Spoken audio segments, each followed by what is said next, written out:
Imagine a beast that never stops eating. It consumes everything in its path, growing larger, hotter, and more powerful by the second. But what happens when it eats too much? What if a star became so extraordinarily massive that it simply wasn't allowed to exist? In our universe, there is a hidden rule, a line drawn in the cosmic sand. Cross it, and you don't just die. You're completely torn apart, leaving nothing behind but expanding debris. The tipping point, the gene's mass. To understand how a star reaches its limit, we first have to look at the quiet, freezing darkness where it is born. Out in deep space, there are vast, dark clouds of dust and hydrogen gas drifting between the galaxies. Some of these clouds are hundreds of light years wide. But gravity is infinitely patient. Slowly, silently, gravity is always pulling these clouds together. Physics has a rule for this, called the gene's mass. Think of it as a cosmic tipping point. Once a pocket of gas gathers enough weight, it crosses a point of no return. It can no longer hold itself up against its own weight, and the entire structure crashes inward. As the gas free falls, the pressure builds, heating the center to tens of millions of degrees. Nuclear fusion ignites. The darkness breaks. A star is born.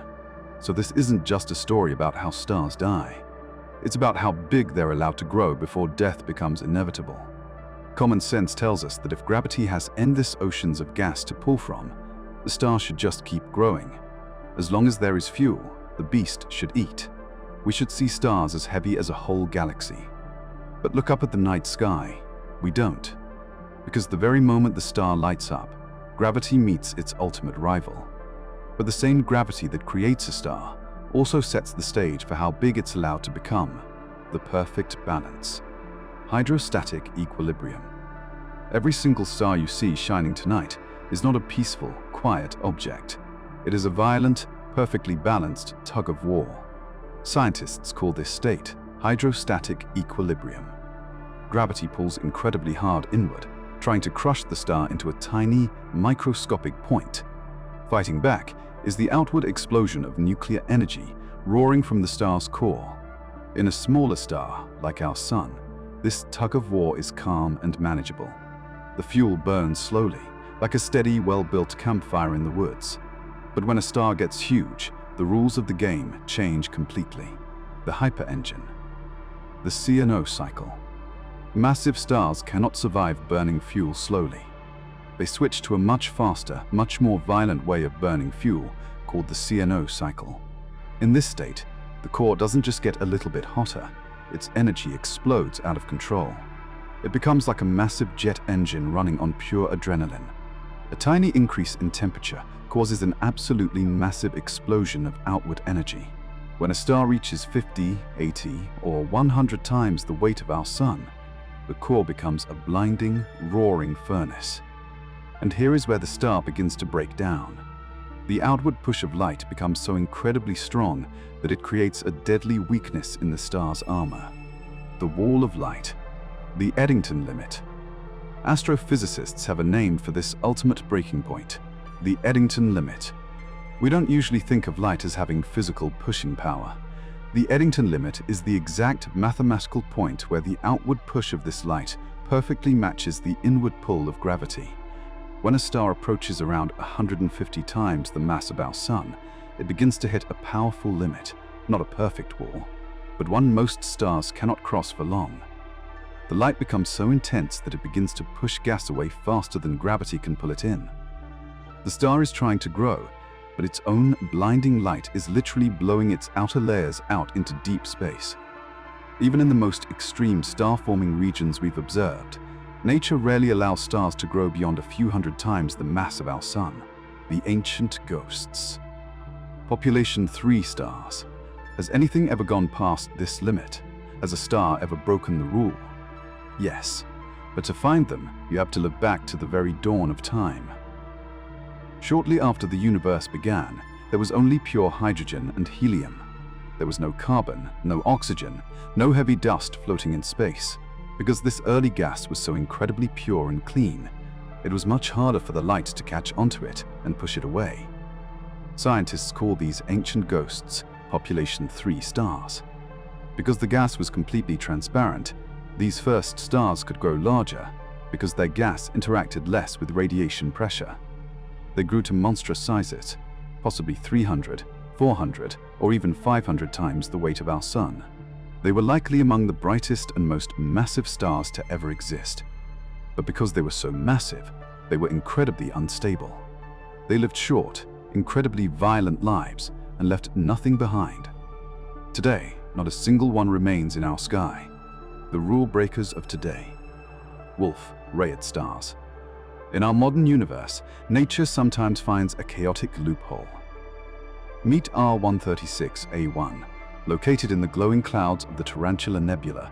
This is a rare giant called a Wolf-Rayet star. It is estimated to be over 250 times heavier than our Sun, burning 10 million times brighter. How does it exist so close to this limit today? It survives by constantly shedding mass, preventing itself from crossing the limit completely. It creates massive space winds, pushed entirely by the force of its own light. The winds coming off this beast are blowing away billions of tons of gas every single second, creating a massive glowing halo of cast-off material around it. These stars aren't stable, they're barely holding together. They are fighting a losing battle against their own physics, and when they finally lose that battle, the universe demands a spectacular, absolute ending. From a distance, the star still looks calm, just another point of light in the sky. But deep inside, the balance is already beginning to fail. The explosive end. Pair-Instability Supernova. When a normal star dies, the core runs out of fuel, collapses, and leaves behind a dark corpse, a black hole, or a dense, dead star. But inside a monster star, the core temperature reaches over 1 billion degrees. At this extreme heat, physics enters an extreme, unstable regime. The light bouncing around the core gets so incredibly energetic that Einstein's equation allows energy to be converted into matter under extreme conditions. Pure energy suddenly converts into pairs of particles, matter and antimatter. Why is this a death sentence? Because that intense, blinding light was the only thing pushing outward, holding up the crushing weight of the star. When energy is converted into particle pairs, the pressure supporting the star weakens dramatically. The balance collapses. Millions of Earth's worth of gas free fall inward in a fraction of a second. This sudden, violent crush sets off a massive nuclear bomb inside the core. Everything ignites at once. This is called a pair-instability supernova. The blast is so incredibly violent that it completely overpowers the gravity of the whole star. No black hole is left behind, no dead core. The star is completely and utterly destroyed, blown apart down to the last atom and scattered across the dark ocean of the galaxy.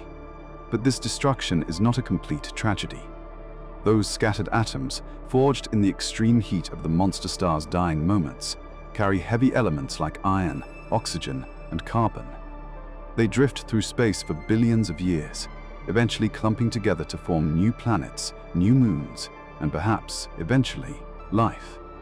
The monster's violent death seeds the future of the cosmos, the ultimate twist, the mass brightness rule.